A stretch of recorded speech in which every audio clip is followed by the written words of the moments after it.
Bueno, seguimos aquí en El Gato en la Ventana, en Radio Sónica, y estoy, bueno, acompañado en la distancia por un actor, un director, regisor, un hombre talentoso, inquieto digo porque él reside en Francia desde 1969, pero va y viene y no lo para ni la pandemia. Alfredo Arias. ¿Cómo te va, Alfredo? Hugo Quintela te habla de Gato en la Ventana. Sí, un placer, Hugo, de charlar contigo, sí. Estoy en efecto en Buenos Aires. Claro, sí, ¿qué? Llegaste hace unos días, ¿no? Llegué el domingo 13, y estoy haciendo la cuarentena, respetando las reglas de esta pandemia, debo decir, me cuesta mucho porque, lógicamente, yo ya hice la cuarentena en Francia, una larga cuarentena de 3 meses, y después las reglas de convivencia, digamos, o de vivencia en la sociedad francesa fueron como relajando, en el sentido que hubo mucho más posibilidad de movimiento, y bueno, me había acostumbrado un poco a eso, y volverme a encontrar encerrado, la verdad que me desconcierta un poco. No, claro, pero digamos que en general allá en Francia, en París, que estaba más, estaba todo más abierto, las posibilidades de moverte. Sí, a diferencia de acá, encuentro que hay una diferencia en la noción del pánico, ¿no? Digamos, como que se tomó, me imagino, allá con mucha prudencia, pero digamos, a partir del 15 de junio, las cosas tendieron a normalizarse, se fueron abriendo los cines, los restaurantes, los lugares de venta, que yo tuve la impresión como que se volvía algo bastante parecido a lo de antes, y mismo, por ejemplo, la imposición del barbijo se hizo, no sé, hace un mes, no hace tanto tiempo. Es decir, yo he viajado bastante, respetando las reglas que fueron permitidas en cada caso, pero estuve en Normandía, después fui a Grecia, después volví, estuve en Madrid, y a mí me dio la impresión de que el comportamiento respecto del virus era totalmente consciente de la parte de la gente, pero que había algo que se parecía, digamos, a algo que ya habíamos conocido antes de la vida, ¿no?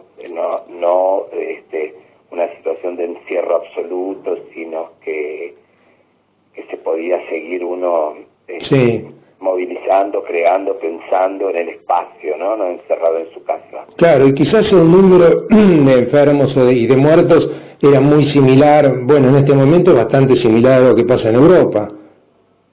Sí. Y aparentemente estando todo más cerrado, en fin, yo creo que las opiniones son tan diversas y cada uno, hasta los epidemiólogos, opina uno una cosa, otra, es un bicho extraño ¿no? Pero bueno, sí. Pero vos igual, bueno, viniste acá y estás trabajando, aunque estés haciendo la cuarentena. Sí, no era lógicamente una situación de venir acá para hacer vacaciones justo ahora. No es el momento. Una vuelta, vine porque tengo varias cosas en marcha y no las quería dejar que se fueran a la deriva, así que estamos haciendo la edición final del sonido para esta película Fanny Camina, que por suerte la pudimos filmar antes de la pandemia, toda la parte fílmica, y ahora estamos haciendo el proceso de montaje sonoro, respetando todas las reglas de protocolo de aislamiento y todo eso, pero es posible porque ya no es un trabajo de equipo, es un trabajo más solitario entre técnicos. Nosotros lo estamos siguiendo con Ignacio Bayonés, que hizo la dirección conmigo por Skype, y dirigimos a la gente por Skype, etcétera. Claro, recordemos que es una película sobre la vida de Fanny Navarro. Exacto, es una película que sigue un poco el derroteo del fanatismo de Fanny Navarro. Empezó este trabajo con una obra que había escrito Gonzalo de María, se llamaba Deshonrada, que en realidad representaba el momento en el cual Fanny Navarro, después de la caída del peronismo y bajo las manos de la Revolución Libertadora, era interrogada por este famoso interrogador que se llamaba Gandhi, curiosamente, y cómo se la trataba de llevar hacia la locura, lógicamente, porque, en fin, la intención de la Revolución Libertadora era hacerle confesar a ella que su amante, Juan Duarte, hermano de Eva Perón, había sido asesinado por el régimen de Perón. Claro, y digamos, está en las etapas finales, o sea, ¿por dónde se va a difundir la película?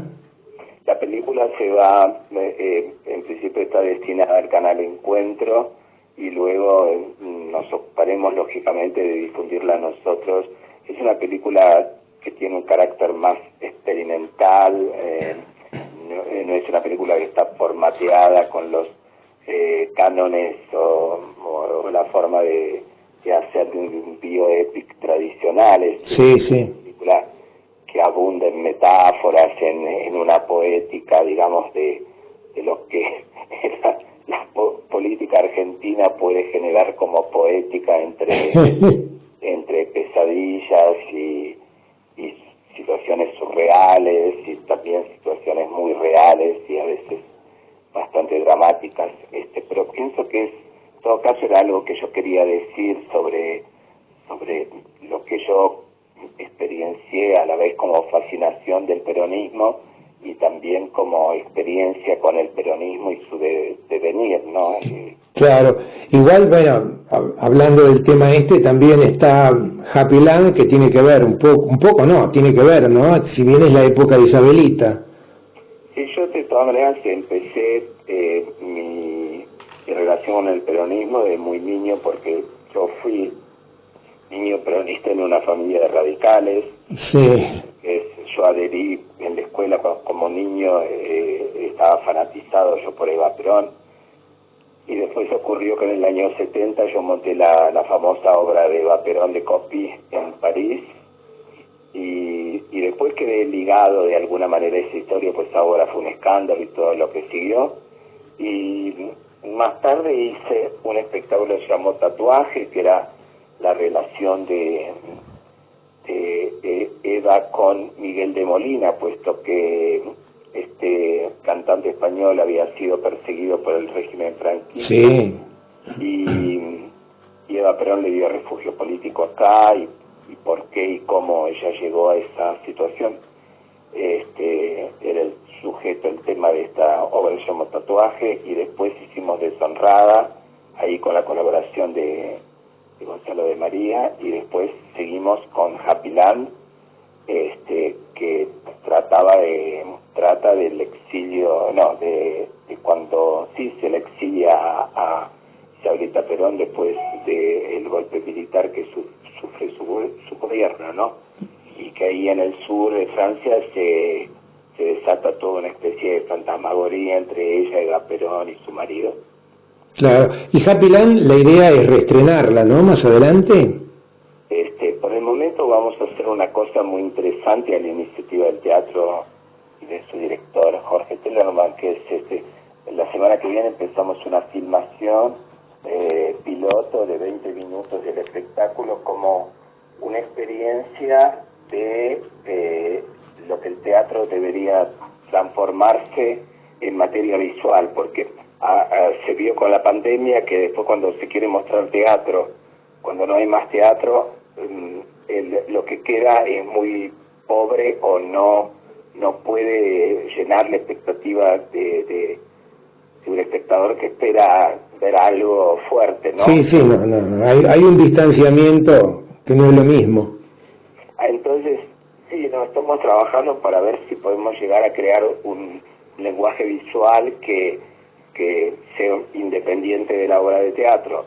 Si se puede decir, siempre respetándola, pero que sea independiente y que se constituya una obra en sí mismo. Así que vamos a hacer este piloto con esta idea que durará 20 minutos, y después, si la obra se repone, porque como lo sabes, estamos todos esperando los protocolos del teatro. Sí, claro. Y ahí filmaríamos la obra siguiendo los principios fílmicos que habremos puesto en marcha ahí.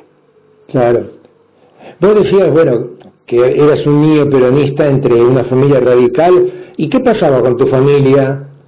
radical siendo vos un niño peronista?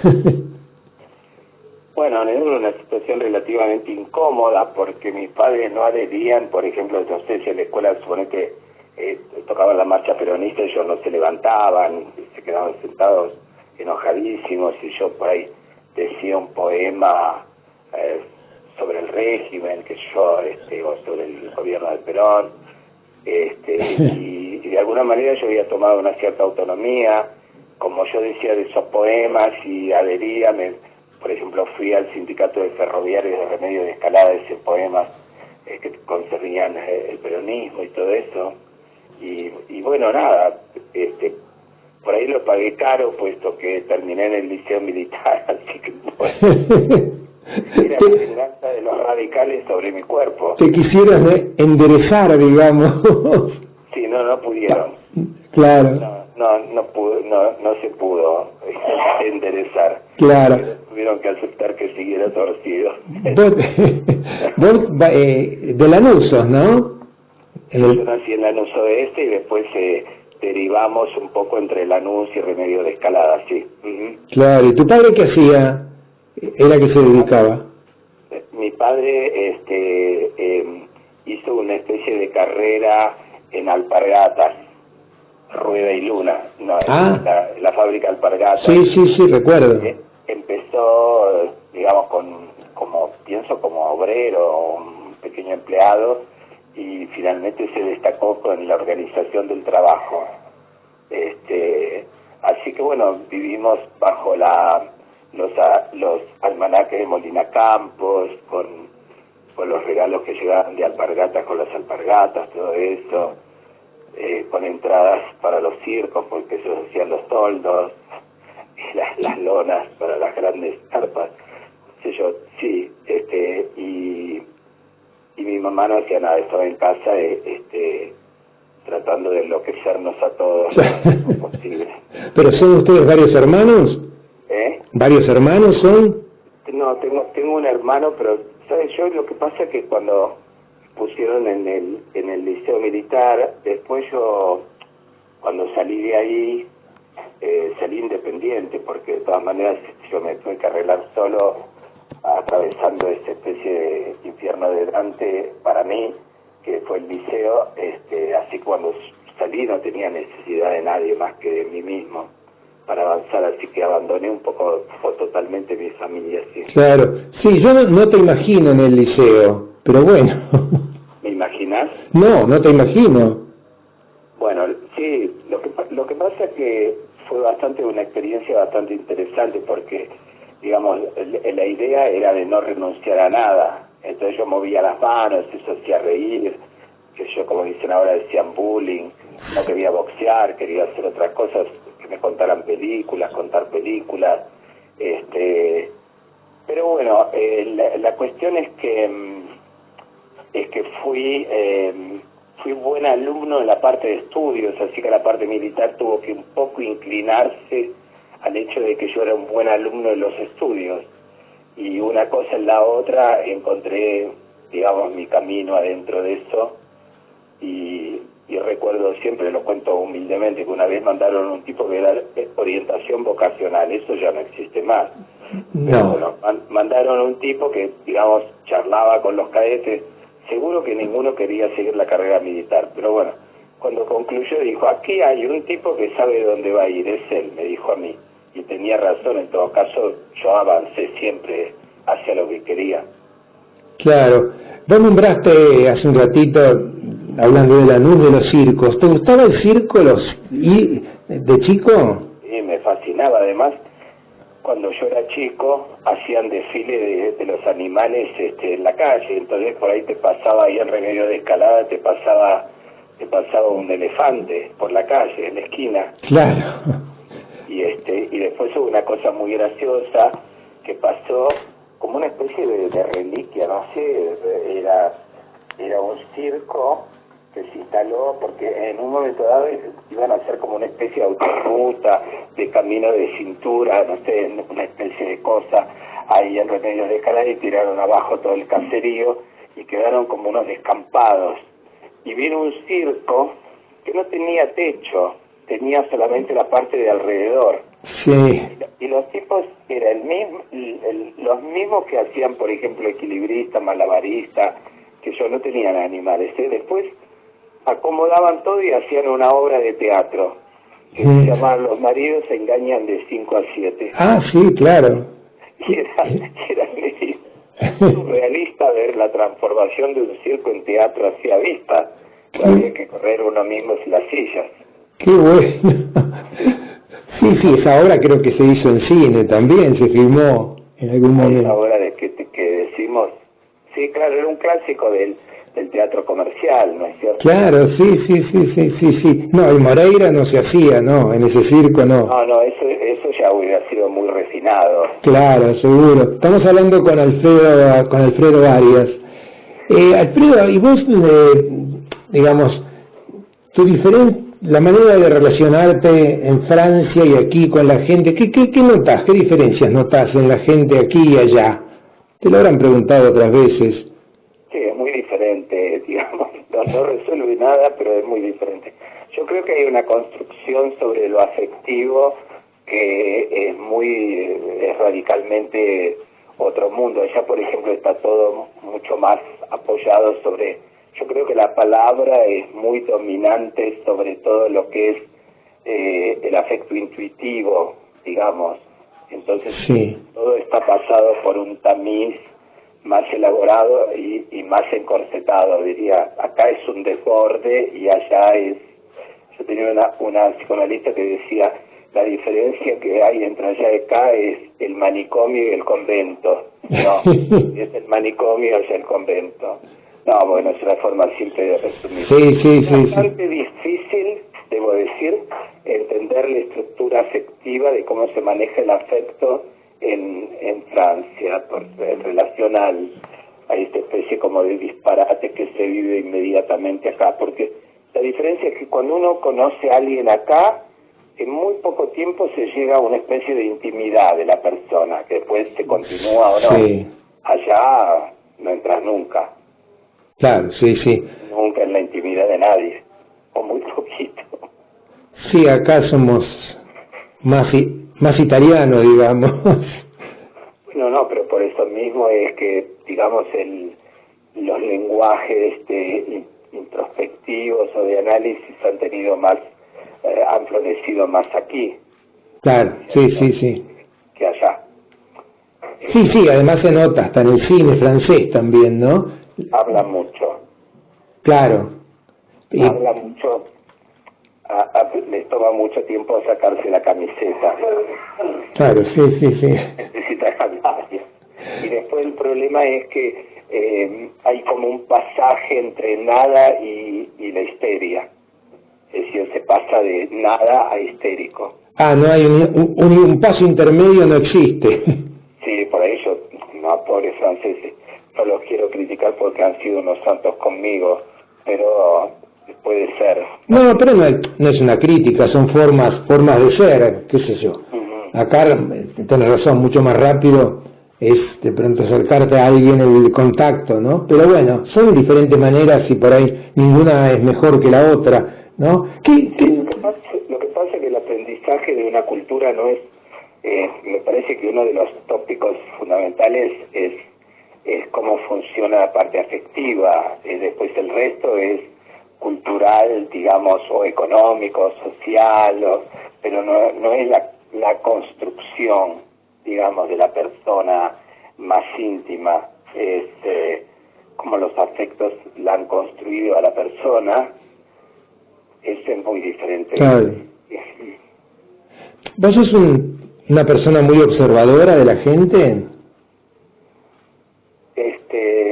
Sí, creo que sí, porque digamos, de todas maneras el teatro me ha obligado a entender a los otros, si no sería totalmente imposible, aunque debo decir que la posición del director es muy fea. ¿Por? Sí, pero porque sos a la vez el amado y el odiado en simultáneo. Claro, seguro. El que dispone de algo que podría revelarle algo al otro, y entonces el otro está ligado como con una pasión de que se lo descubras y al mismo tiempo con un odio que lo invada. Claro. Entonces es bastante incómoda la situación de ser director.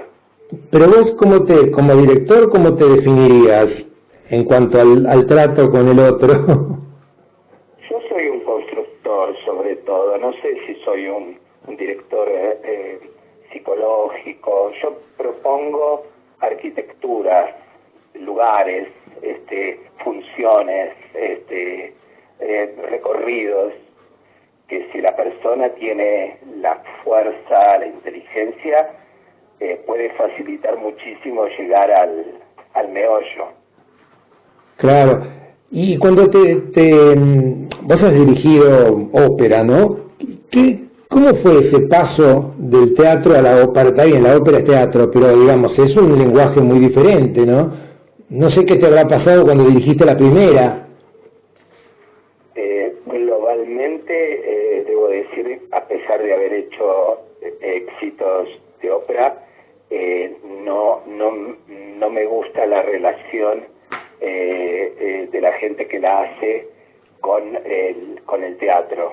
Es decir, es un arte muy antiguo, muy estático, muy dominado por la música, entonces mejor yo te diría que hagan conciertos y que no hagan ópera. Para poder actuar se necesitan otros tiempos, otros razonamientos, otra flexibilidad, y a pesar de que he visto muchas cosas, viste, entre tanto de la ópera es un arte del siglo XVII, XVIII, XIX, sí, claro, encuentra su máximo apogeo. Después los años más contemporáneos son todos intentos de mover este masacote, y no, algunos logradísimos, que Dios me perdone, pero el problema es que entre tanto está el cine, está una evolución del teatro, de la forma de conectarse con el material de representación y todo, y la ópera se resiste.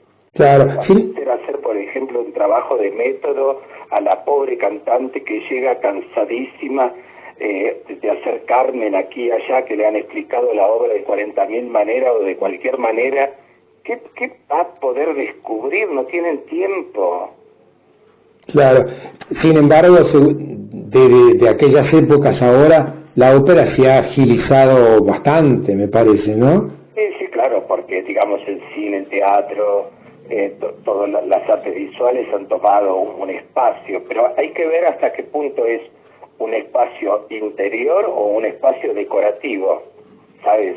Porque, por ejemplo, yo he visto la puesta en escena de Haneke, de Don Giovanni, y después terminan todos gritando para adelante como siempre, ¿eh? Sí, claro.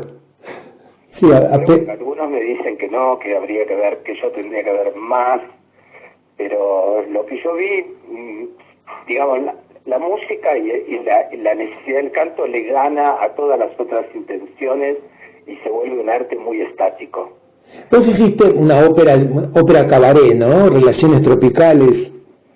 Sí, bueno, yo hice muchos intentos musicales por mi lado, pero una cosa es hacerlo yo con mis propios medios o con los artistas que conozco, y otra es meterse en las máquinas de lo que es una ópera, de lo que es una casa de ópera.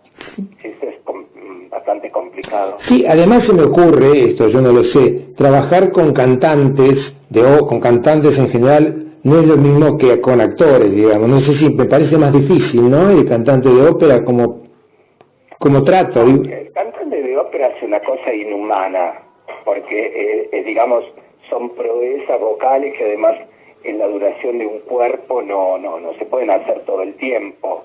Se hacen en un periodo de la vida, como un bailarín, que son como desafíos a los dioses, ¿no? De poder. Pero lo que pasa es que cuando vos estás poniendo una nota o haciendo una articulación musical a ese nivel peligrosísima contigo mismo, yo creo que es eso lo que domina, y que está muy bien que domine, pero después no le podés decir a ese actor que esté actuando como Marlon Brando, porque no va a poder. No, claro, seguramente, ¿no? Porque va a estar comido y toda su fuerza va a estar en poner la nota. Entonces la nota impone un comportamiento que es así. Por ejemplo, en la Scala de Milán hay un lugar específico que se llama el Punto Calas. Y ahí se tienen que poner los cantantes para que se escuchen bien las notas en las áreas. Entonces yo puse una otra, después veía que se iban desplazando así como... Yo digo, ¿y qué están haciendo? Dice, no, se van al Punto Calas. Digo, pero mejor me lo dicen al principio y yo los pongo yo directamente, que se vayan como niños, que se van escondiendo, ¿te das cuenta? En el lugar sagrado. Claro, es muy gracioso. ¿Y a vos qué cine te gusta ver? Todo el cine me gusta. Me interesa el cine, me interesa todo el tiempo. Mismo lo que se podría llamar mal cine, qué sé yo, todos los cines me interesan. Claro que uno tiene en el cine la libertad de poder seguir sin ofender a nadie. Claro. En el teatro haces ruido, te levantás, molestás a la gente, creas una incomodidad total. Entonces, podés decir, en el teatro lo tengo que pensar 2 veces antes de ir, y en el cine no, te metes, y si no te gustó te levantás y te vas y ya está, ¿no? Claro, no, los actores no se ofenden, no. No, claro, no. Además, eso da una libertad, porque en lo otro está la responsabilidad del cuerpo de ese otro pobre desgraciado que se está desgañitando ahí delante de uno. Yo decir, no lo voy a ofender, me levanto, el tipo se da cuenta, se deprime. No, seguro, sí, uno se ha aguantado cada cosa como espectador. Claro. Sí, claro, y uno tiene que respetar el laburo del otro, qué sé yo. No, seguro. Vos que empezaste en el Ditela, ¿qué te quedó del Ditela o qué te enseñó el Ditela? Bueno, fue un momento interesante porque se mezclaban todas las posibilidades, las disciplinas, uno estaba como en contacto con muchas cosas al mismo tiempo. Fue un momento de gran intercambio de pensamientos, de obras. Fue un laboratorio muy activo y no fue un invento de llamarlo de esa manera, lo fue realmente, ¿no? Por ejemplo, poder pasar del teatro a la exposición, compartir una especie de diálogo colectivo, una construcción colectiva, fue interesante, fue muy interesante para una formación, sí, me parece. No, seguro, yo pienso lo mismo, sí. ¿Y hasta cuándo te quedás acá en Buenos Aires? Me quedo hasta principios de noviembre porque tengo que volver a París, porque voy a hacer la presentación de un trabajo videográfico que hicimos a partir de una espectáculo llamada Hello Andy, que fue presentado en Proa, que ahora se ha transformado en un trabajo, insisto, videográfico, gracias a la intervención del artista plástico, artista total, que es Juan Gatti, que vive en Madrid y que ha tomado el material de base y lo ha transformado en un film de animación.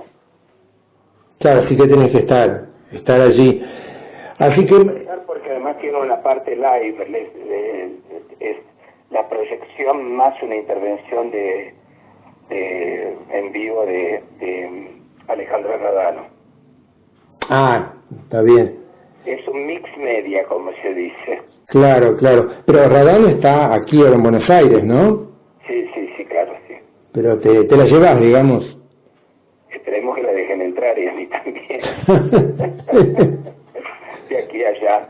Vamos haciendo paso a paso. No, sí, además en este momento uno no sabe qué pasa mañana, se ha complicado todo bastante, pero bueno. Bueno, Alfredo... Estamos en movimiento. No, lo importante es eso. Bueno, Alfredo Arias, yo espero pronto, tengo mucha curiosidad por ver la película, la de Fanny. Sí, seguramente vamos a hacer, esperemos una serie de presentaciones, seguramente va a ser, además del pasaje que haga el canal, esperemos poder hacer varias presentaciones en diferentes ámbitos para que el público tome contacto con nuestros trabajos. Claro, sí, además ahí aparece en algunos momentos mi nieta, así que eso es importante para mí. Sí, absolutamente, la verás, está hermosa. Bueno, Alfredo Arias, bueno, gracias por esta charla, siempre tan generoso, mucha mer y seguiremos laburando todos. Sí, sigamos laburando y cuidándonos, lógicamente. Sí, seguro que sí. Bueno, te mando un abrazo muy grande, ¿eh? Gracias. Chao, querido, muchas gracias. Adiós. Adiós. Hablamos con el señor Alfredo Arias. Linda nota, ¿no? Linda nota. Seguimos aquí en El Gato en la Ventana.